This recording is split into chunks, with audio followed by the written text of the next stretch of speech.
June 2పై ఉద్యోగుల ఆశలు. పెండింగ్లో 10,000 కోట్ల బిల్లులు.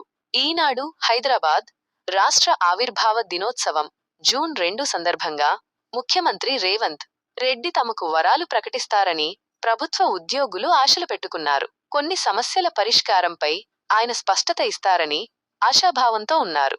ఇటీవల 57 పెండింగ్ సమస్యలపై ఉద్యోగుల ఐకాస నేతలు ఉద్యమ కార్యాచరణ ప్రకటించడంతో ప్రభుత్వం 3 ఐఏఎస్ అధికారులతో కమిటీ ఏర్పాటు చేయడం తెలిసిందే.